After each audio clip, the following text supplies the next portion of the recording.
Yes, we are live. Welcome back, my dear friends. This is episode number 94 on Zero Point Healing Show. And today we are going to discuss about the mind-body healing power. And I have with me an amazing hypnotherapist and NLP practitioner with me today. Before I move on to him, just a short intro about me. I'm Vishnupriya and I'm certified in multiple different holistic healing modalities. And through my beautiful journey into this holistic healing world, I felt I was able to empower myself. I was able to heal myself of all the crazy stories that we live with. And I was able to step into and create that which I want to create in my life. So then that inspired me to create this kind of platform called the zeropointhealing.com, which is a beautiful web directory consisting of all holistic healing practitioners. So that is what the Zero Point Healing is all about. So if you're interested, you can go to zeropointhealing.com and search for all the different holistic healing modalities and different practitioners who can help you with any kind of issues that you might have in your life, whether it is financial or personal or emotional relationships, be it anything. I feel holistic healing has solution for all problems of the mankind. All right, so that's it about my short intro. Welcome, Jonathan. Thank you so much for coming to my show today. So It's a pleasure. Tell us a little bit about yourself. Well, we're all weird. I was going to say I'm a little bit weird. We're all weird. It depends how you look at it. I think it's good not to be normal. Normal's boring. So my weirdness is that I was born on a travelling circus. So at the age of 3, I was Britain's youngest paid circus clown, and it seemed that my life was going to be destined to travelling with the big top and performing as a circus clown. Except that as I grew up, my mum decided that she wanted me to go to a normal school rather than travelling from place to place. So I only ended up then performing in the holidays and stuff with my dad. And I quickly discovered that being unusual, the odd one out, can be both a good thing and a bad thing, because I got bullied at school for being the clown, the circus clown's son, and being a clown myself, and being in the media and stuff. And I very quickly found myself in a position where the short story is I suppose I ended up suffering from depression because of feeling that I was the outsider, the odd one out. I was getting attacked. I didn't seem to fit in, and I was looking for a solution so that I felt as though there was some kind of gap. Now, some people say that that's what makes them turn towards religion to fill that gap. Other people say that, there's people out there who become fitness fanatics and then going to the gym because it makes them feel special in some way to fulfill that gap. Other people will use yoga, meditation, or one of the numerous wonderful holistic or complementary medicine and modalities that are out there to subside those negative thoughts that they may have about themselves because of what's happened in their environment or as they were growing up, and to then help build up positive thoughts, feelings, emotions within to kind of balance, well, ideally, at the bare minimum, balance it out, but in an ideal world, to make it so that there's way more positivity within them. And in my quest to get that balance and then hopefully move beyond it, I ended up seeing books at the library because I was into magic by the time I was about 8. And by magic, I don't mean witchcraft, devil worship, or anything like that. I mean rabbits out of hats, magic tricks type stuff. And right on the shelves next to where the magic trick books were was the self-help and psychology books. And I saw a book called How to Win Friends and Influence People by Dale Carnegie. And I thought, that's the solution. If I read that book, if I can use those techniques, then the bullies at school become friends. I don't get bullied. I'm going to feel better. Great idea in theory. Unfortunately, what I discovered is that the contents of that book, whilst they work pretty well, when applied correctly for adults in an adult world, they don't work very well for a kid at primary or secondary school in a world of similar age people. So I thought, this hasn't worked. And then I saw a book on self-hypnosis and auto-suggestion by a gentleman called Emile Coué, C-O-U-E. It's most famous for coining the phrase, day by day, in every way, I'm getting better and better, and advising people to say this at least 3 times in the morning, the moment you wake up. When you're not fully conscious, you're still in that kind of just waking up state where you're more suggestible. At least 3 times during the middle of the day, and at least 3 times just before you close your eyes at night when you're yawning and tired. Because again, that's when you're entering that pathway from normal consciousness into what kind of gets dubbed as being hypnosis by hypnotists, or gets deemed as being the meditative state by people into it. Comes under many different names, but it's that pathway of the door opening to be able to overcome those negative voices our conscious mind sometimes tells us in our head. You're not worthy, you're not good enough. To be able to get to the personal neck-top computer, your unconscious, subconscious mind, go in and kind of implant antivirus software for the brain, so it removes all those negative thoughts, feelings, emotions, and energies that you built up through your childhood, perhaps even in the workplace as an adult. You know, if you had a boss who said, oh, you'll never be good enough for promotion, all these little things build up negativity, and it's like the hard drive of your unconscious mind gets filled up with rubbish. And we can use our words positively, or suggestions, or hypnotic commands, they can be deemed, or affirmations, they might be called in yoga, meditation. They're all ultimately the same thing under different names. And it doesn't matter what you call them, really, or what approach you take, as long as you do something positive to help yourself. Because and you know, when I say helping yourself, that almost sounds a little bit selfish, because the emphasis there is on helping you, but it's very much like being on an aeroplane. When there's an issue happens and the oxygen masks drop, if you're there with kids, it may seem selfish to put your mask on first, but they tell you to do so, because otherwise, in the process of trying to help your 2 or 3 children, you might pass out and not be able to help all your children. So sometimes you've got to be selfish, but it's in a positive intent manner, to be selfless. So it's not just about helping you. By helping you, looking after you, you also then become able to help other people more, because you're more calm in life, more relaxed, more able to deal with the unexpected.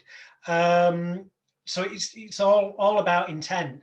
And I discovered in Emile Coué's book that was his kind of basic one. Start off with their day by day, in every way I'm getting better and better. And I did feel better. I was still getting bullied low. But then I read one of his other books, and he had a thing called the law of reversed effort. And in NLP, it gets dubbed as what resists persists. You get more of what you focus on in life. So if you're always thinking, oh, I don't want this to go wrong, I wish these bad things would stop happening, the truth is, the chances are you're going to get more of that negativity and rubbish in your life, because you're suggesting to your personal computer that it's possible, there's the possibility of more of those negative things occurring, by virtue of the way you've said it in your internal programming of, I hope this doesn't happen. Well, that's entertaining the idea that it could. In the same way as Emile Coué explained, we might suggest, a hypnotist might get someone to put their hands together like that and talk for a while and tell them to imagine that the hands are locking, gluing, welding, cementing together. And at the end, they'll say, just try to separate your hands. And the more you try, the more they stick, the more they lock, weld, glue, cement. I mean, I didn't do it long enough there if you're trying it at home, but just in case some of you did, and some of you are highly suggestible, your hands will separate right now. Normally it takes a lot longer than that. The point being, that sentence, try to separate your hands, the word try implies the possibility of failure, that it may be a reality that you can't. So, and that's a massive suggestion. And when your unconscious mind takes that little tiny seed, the imagination makes things grow rapidly and really fast. And when your imagination, which is just purely made up make-believe, and the conscious mind, which we think is reality, when those are in conflict, your imagination is always the most powerful force. Hence, if you go into a job interview and you're sat in the waiting room and you're thinking, oh, I hope I don't get nervous, I hope I say the right thing, because you then planted a seed of potential failure and nervousness, which grows when you get in that room. As much as you consciously know you're excellently qualified for the job, for example, and you could do it with your eyes closed, because you planted that seed and it's grown in the waiting room, when you get in there, you're just a wreck of nerves and you end up saying the wrong things. Whereas the direct opposite of planting a positive seed would be to focus on a positive outcome. Rather than focusing on the negatives that could occur and allowing the possibility of that to enter your mind, focus on the positive outcome. So, I'm really looking forward to how wonderful this interview is going to go.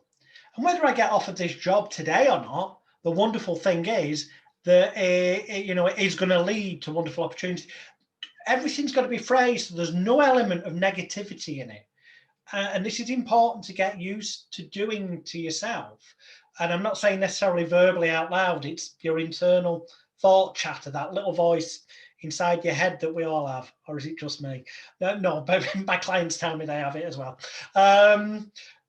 So you give yourself wonderful positive programming, praise yourself, give yourself a warm hug, tap yourself on the back, metaphorically speaking, because it doesn't happen enough in life. There's so many things happening in life to knock us down, not enough to build us up, and you need to be built up more so that when life knocks you down, you end up somewhere where you can still remain calm, relaxed, rational about things. And through applying these sort of principles that I learned the seeds of in MLQA's books, especially the law of reversed effort, I thought one day I'll try something.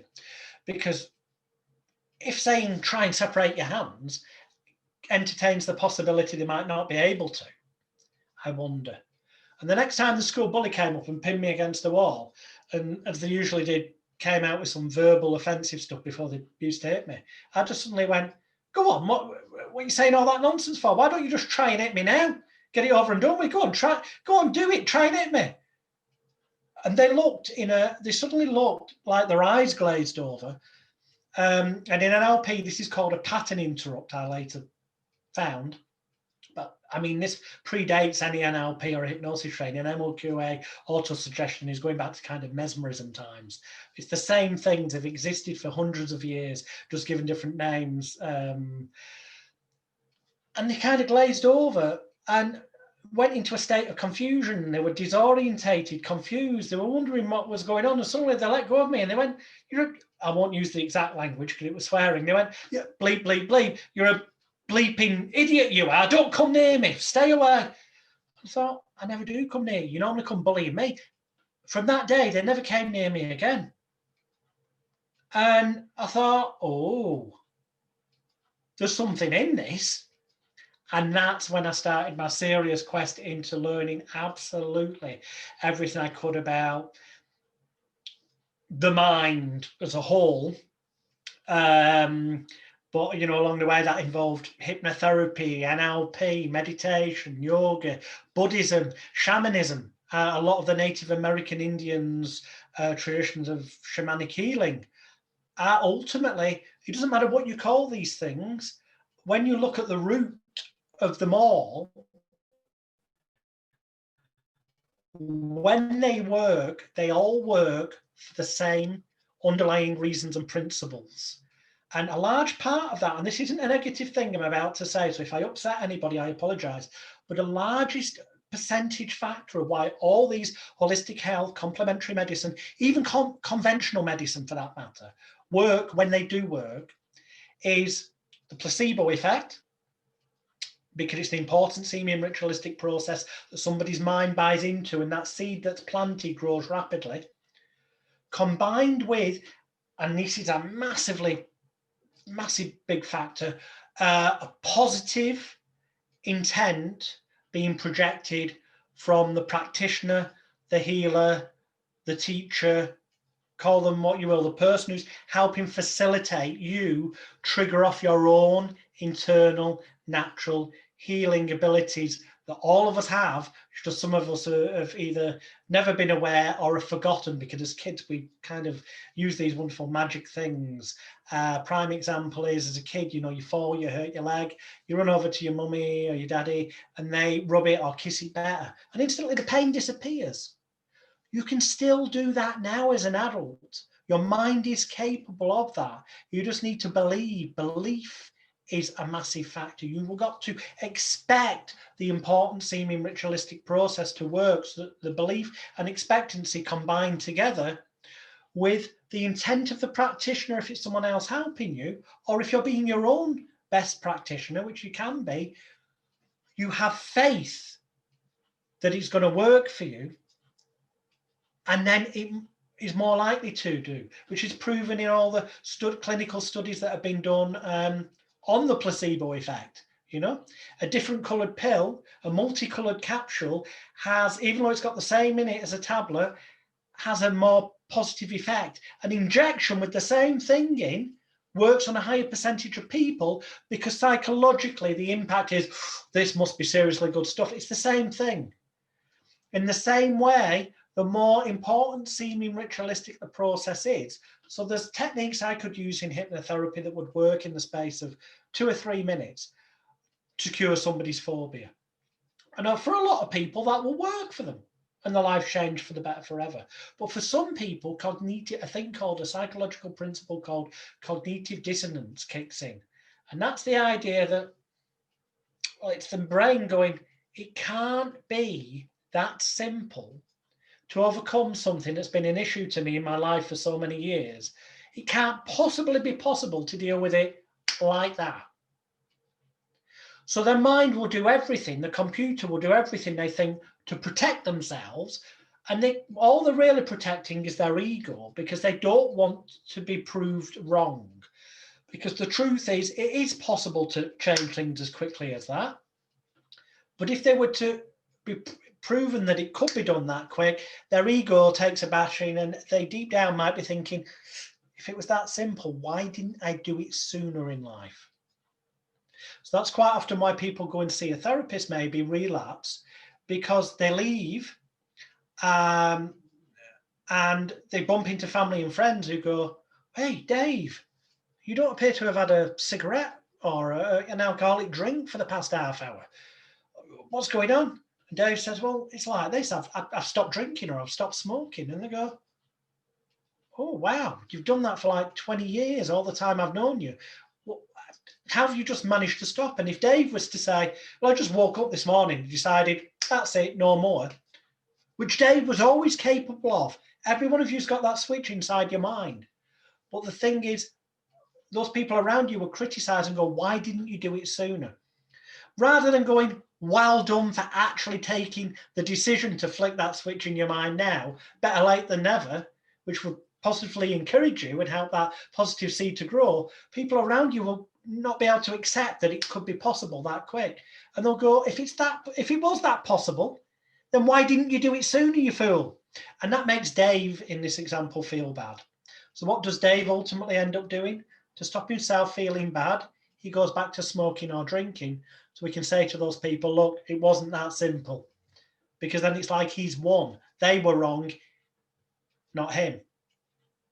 Whereas if you go and see a therapist, it kind of gives you that permission to change, that excuse to change, that external force, excuse and reason to offload any negative self-blame, shame, guilt, or regret that you might have associated in your mind, whether that's consciously, unconsciously, or both, from every nerve fiber, cell, tissue, and muscle in your body, from the tips of your toes to the tips of your fingers. You can just kind of metaphorically leave that in the therapist's office and leave knowing that your kind of personal laptop computers now running a program where you can't be blamed, because you've got the ultimate antivirus software, the ultimate permission to change, the ultimate excuse. Because if your friends and family suddenly say, let's take Dave again, Dave's been to a therapist this time rather than just waking up. And he's gone through an important seeming ritualistic process that took anywhere from half an hour to an hour. That might have been a meditative process. He might have been taught yoga techniques. He might have had acupuncture. He might have had aromatherapy. He might have had Reiki healing. He might have had NLP. It doesn't matter what it's called. The reason that it will work when it does work is partly the placebo, partly the intent of the practitioner, but it's that safe environment to let go of all that self-blame, shame, guilt, and regret, and the ability that when he bumps into his friends and family and they go, Dave, you've not had a cigarette or a drink. What's going on? Dave goes, oh, I know. I've been trying for years to stop, but I couldn't, as you know. Now, they can't criticise him at any point here because they know that to be true. So when he then goes, but then somebody told me about Dr. Jonathan Royle or whoever, this therapist, and it said it had worked wonderfully for them to enable them to suddenly achieve in life so easily something they once thought would be difficult to achieve so ridiculously easily that I went along. And yeah, I was a bit skeptical. They probably weren't, but they say this is the way to protect themselves. I, like you, was a bit skeptical, but we did these techniques and wow, I've not had a drink since, or I've not felt the need to smoke since. Now, the family or friends might turn around and go, what? I didn't know you believed in all that mumbo jumbo, if they're of that state of mind. But that's not on a personal attack on Dave or his ego. So it doesn't plant anything to undo the good work that he's done, which can then carry on growing stronger. Whereas in the previous example, relapse is the likely outcome. Whereas this way, the protection grows stronger for them. And the wonderful thing is, this isn't me trying to sell the idea of you going spending money with a therapist. By all means, if you want to, choose the therapist that you've heard. I'm not saying come to me, you go to a therapist that you personally heard good things about from somebody you know and trust. Or if you don't, if that doesn't lead you somewhere, never go to someone without having checked that they've got social proof galore of having helped other people. But if you have a gut instinct when you're looking at their website that that's not the person for you, then it isn't. If your gut instinct tells you that is the man or woman to help you, then your gut instinct is right. Follow your gut. Fancy sales graphics, fancy websites are all well and good. Testimonials are all well and good and very important without a doubt. But you'll know, you'll have a gut instinct whether it's the right man or woman to help you. That's the most important thing to follow. Because ultimately, all that practitioner is going to do, whether it's me, you, or any of the people on the 0 Point Healing website or elsewhere in the world in any modality, all they're going to help you to do is to offload that self-blame, shame, guilt, and regret. Feel yourself in a safe environment, protected environment, where you can add, if you like, metaphorically, antivirus software into your brain, because the mind does control the body. And I talk about gut instincts and go with your heart, what you feel is true, because it is proven there are more neural pathways going from your gut and your heart to your brain than there is from pretty much any other area in your body. Some textbooks these days do refer to your gut as being like a second brain. The number of times everyone watching this will at some point, if they think back, had a moment in life where they'll have said to themselves after a situation, they'll go, if only I followed my gut instinct. We've all had it. And if you start to trust yourself because your gut's there to protect you, it's kind of a way of telling you, then you will get more used to using it. And the more you do, the more it strengthens like a muscle. So that it can help you in all areas of your life. So ultimately, as a practitioner, whoever we may be, male, female, whatever the modality, we're just helping the client to trigger the switches that already exist in their own personal computer. We're just like the computer engineer going in and bringing them some new software. But the truth is, we could talk them through that and then install the software themselves, because it's not rocket science. And in that regards, would it be okay if I share perhaps a technique that everyone watching could use? Sure, you're doing great. I didn't have to ask any questions. I see you're an amazing speaker. Go on, let's have the techniques now. Okay, let's have a couple of techniques. Obviously, we haven't got much time left, but I'll give you a couple of techniques. Now, obviously, because these are really quick techniques, remember, the only difference between you doing them for yourself or me being in the room with you is that I'm not in the room, but I'm not a magic man.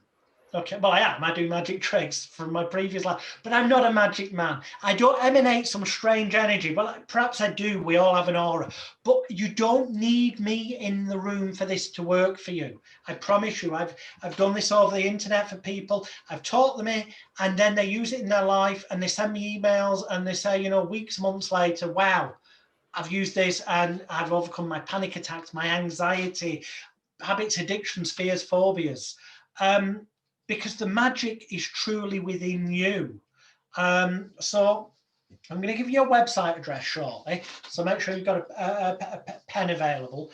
But for now, I'm going to teach you a very simple tapping, meridian tapping energy technique that I call complete mind tapping. There's numerous similar techniques out there, emotional freedom technique, thought field therapy. I mean, there's literally hundreds of them. When they work, they all work for the same reasons I've already explained in truth. They would argue there's an element of tapping certain meridian energy points.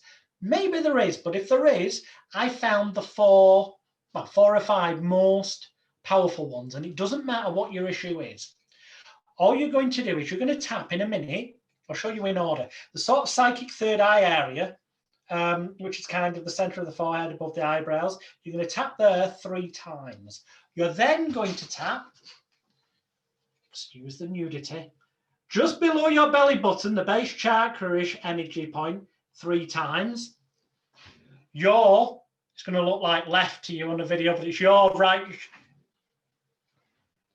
shoulder 3 times, your left shoulder 3 times, your top lip 3 times. Then we're going to hum happy birthday. The full chorus. And we're going to do that 3 cycles, as they call it, 3 times around. Now, before we do that, what you do is you take a few moments right now just to close your eyes, take a nice deep breath in through your nose, and then out through your mouth. That's fantastic. Nice deep breath in through your nose, allowing in fresh oxygen, and then out through your mouth, allowing all the negative thoughts, feelings, energies, and emotions of days, weeks, months, and years gone by to leave your mind and leave your body right now. Now, just take a few moments to think of that thing that you want to change. So if it's something that used to scare you in the past, get a sense of a feeling of what it felt like in the past when it used to scare you. If it was something that panicked you, get a sense of a feeling of how it did, but slightly detached so it doesn't upset you right now. But so that on a scale of 0 to 10, with 0 down here being no issue at all, and 10 up here being the worst it ever was in the past, like pulling your hair out, really scared, or really panicked, or really upset, or really interfering with your life and negative, get a sense of how high up that number is right now before we do this process. Okay, get that number in mind. For most people, I'm guessing it'll be about a 6, 7, or 8. Some people are higher, some are nearer to 5, but it doesn't matter. Whatever's right for you is right for you. Just remember what that number is, because hopefully in literally a minute or so's time, you're going to notice a dramatic difference in the way that affects you. So now you can open your eyes if you haven't done already. Look at me and we'll do it together so you don't feel silly. If you were doing this on your own, obviously go and do it somewhere where nobody's looking at you so you don't feel self-conscious. You're going to tap your forehead, i.e. the center area, psychic third eye 3 times. 1, 2, 3. And then the base chakra where your belly button, just below your belly button, 1, 2, 3. Right shoulder blade, the area, 1, 2, 3. Left side, 1, 2, 3. Top lip, 1, 2, 3. Hum happy birthday. And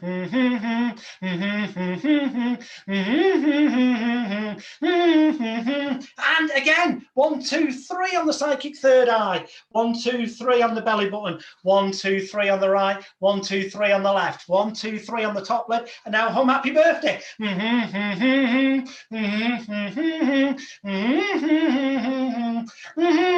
And one more time, psychic third eye, 1, 2, 3 times. Base chakra energy point below the belly button, 1, 2, 3 times. Right shoulder, 1, 2, 3 times. Left shoulder, 1, 2, 3 times. Top lip, 1, 2, 3 times. Happy birthday.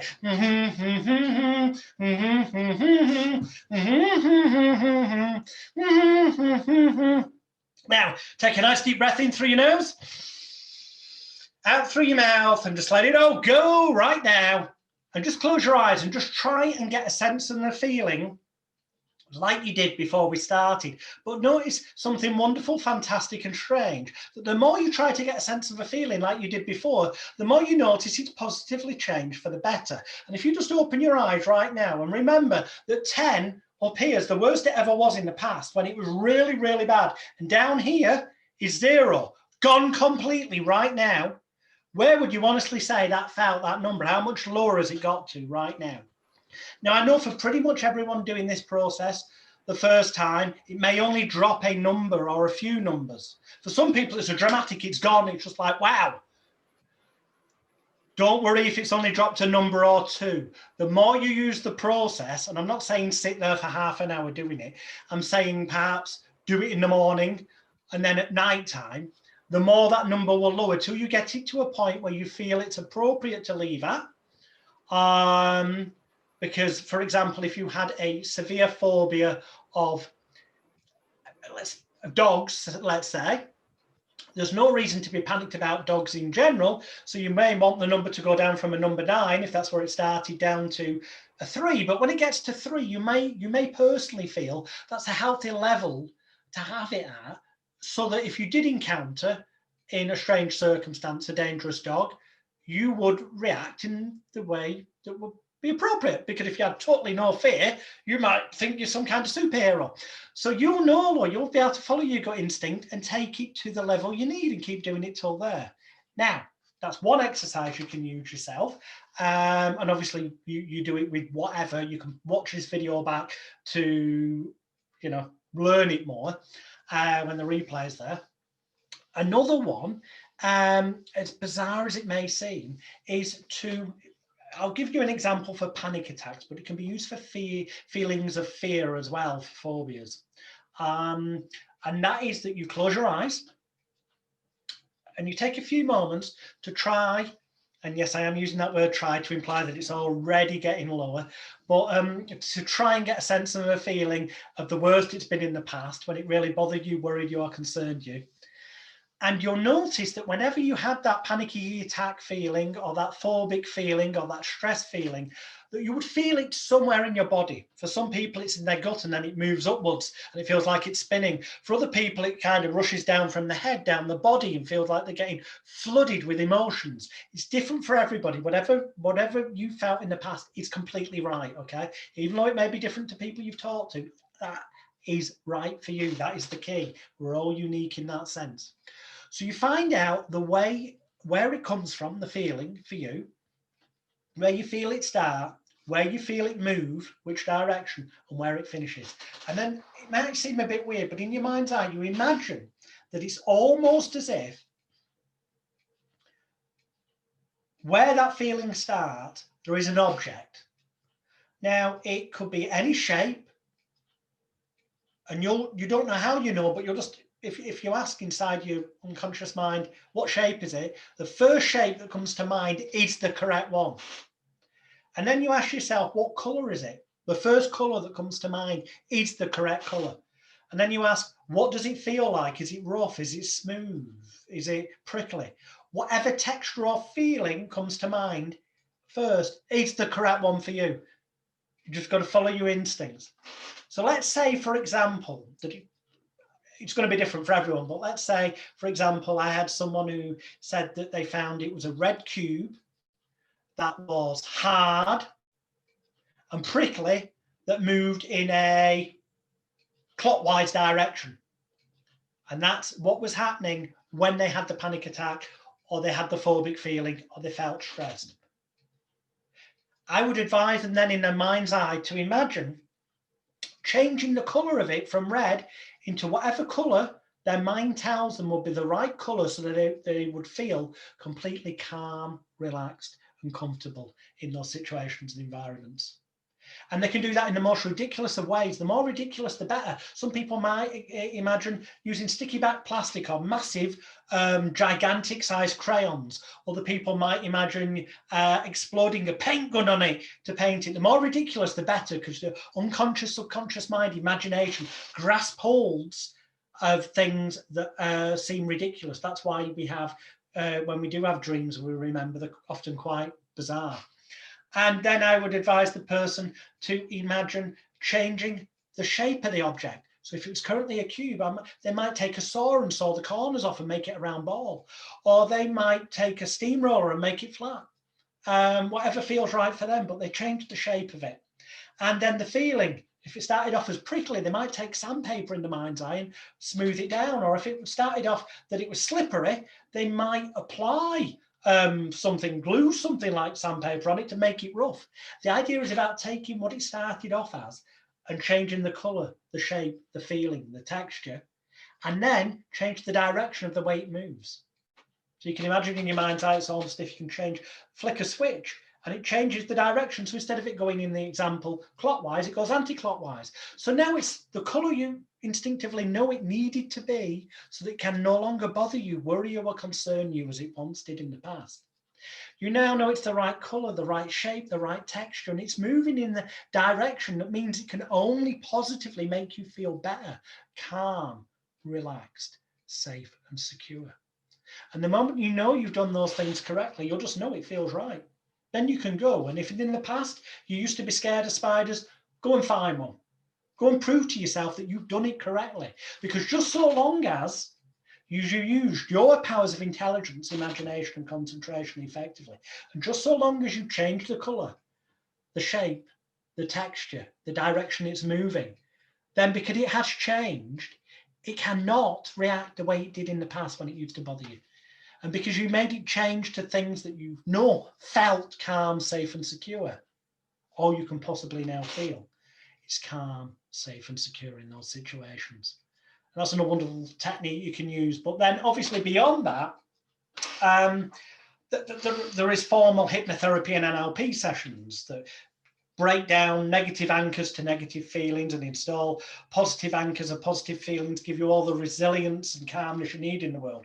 Well, I put together a virtual online session that's completely 100% free of charge, no cost whatsoever, that everyone can find on the hypnotherapy page, therapy button link, on my main website, magicalguru.com, which is magicalguru.com. Go there, click on the therapy page. It's about the fourth video down. It says virtual online treatment session.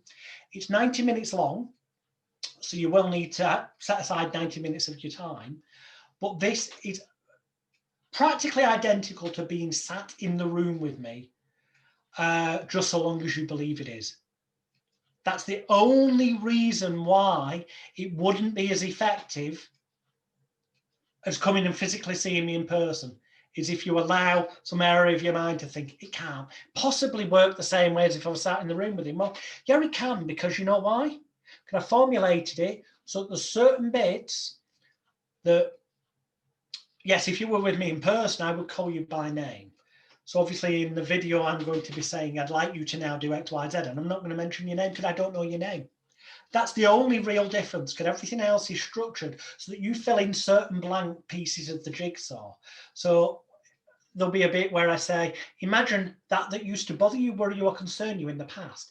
But whatever habit, addiction, fear, phobia, or other issue that may be that bothered you up till today, see an image of yourself as you once were when it used to bother you on the TV screen.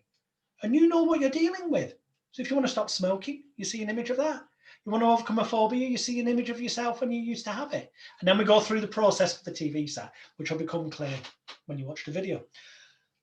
And at the end of the session, when I ask you to see yourself, the bright, confident future you, future pacing it's called in NLP, and you're going to step into that mirror, magic mirror, and put on a suit of armor and become that non-smoking you, or that confident, happy, healthy, relaxed you, or that you that no longer is scared by spiders as they once were in the past, whatever it may be. It just says, see yourself as the perfect you, able to achieve that you've always wanted to. Something you once thought would be difficult in the past to achieve proves itself to be so ridiculously easy, just so long as you believe and allow the magic that is inside your own mind and always has been to work for you. Wow, that is so amazing. Thank you so much. And both techniques were so powerful. And me as a practitioner, I know how these beautiful techniques work. And I really love the fact how you are, in fact, empowering others with this beautiful virtual video session. It was such an amazing way to do it. So, tell us quickly about the courses or the sessions, how you I have tons of stuff that I give away for free. A couple of reasons for this. Yes, obviously there is the slightly selfish reason that you may end up on my newsletter and you get special offers and you might buy something in the future, but you know what? You don't have to buy anything. I give away on my website, magicalguru.com, there's a button that says free stuff. There is a link on there to 6 hours of training videos that will teach you all about the placebo effect, the body's natural mind-body healing connection. You'll see practical demonstrations of people's phobias being cured, and you'll be taught how to do it yourself for you and for your clients if you so desire. There are links to my training manuals that you can buy as real books on Amazon. Yeah, you can. But you can have them in PDF form, free of charge. There's a whole bunch of stuff for free because there's a lot of hypnosis and hypnotherapy trainers out there, no disrespect, that genuinely believe that you cannot make people do things against their will, for example, with hypnosis. And they're wrong. And it's actually quite scary that they believe that, because if they truly understood what hypnosis is, they'd know you can get people to do anything, even against their will and without their knowledge or consent. Now, that is completely abhorrent when used for negative means. But once you understand that, yes, you can program someone to kill somebody, just like they did with Saran and JFK. And in fact, I've got a full documentary on my website, Extreme Danger, Extreme Hypnosis. You can click on that button on magicalguru.com, where I go into these mind control techniques and explain them. But not so you can go out there and use them negatively, because I believe this. Surely somebody who understands how it is possible and will openly admit to you it's possible to program people to kill and do the most disgusting and negative of things has likely got access to far more useful and powerful techniques that you can help yourself to overcome your fears, phobias, and addictions, something pretty simple, than the people who tell you it's not possible to do those things. And the truth is, most of them only say it's not possible because that's what the person who taught them said.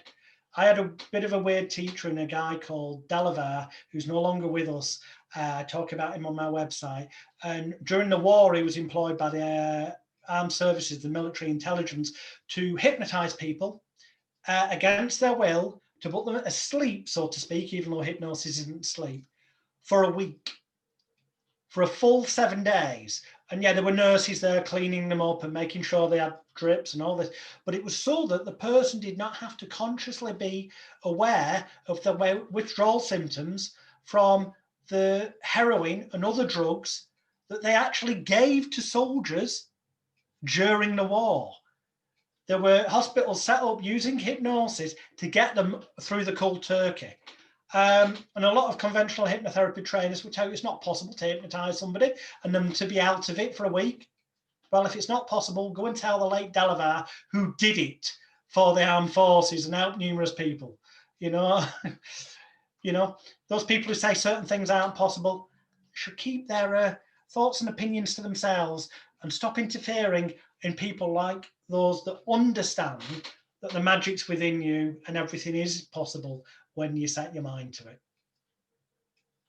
Wow, that's amazing. Thank you so much, Jonathan. That was a wonderful session.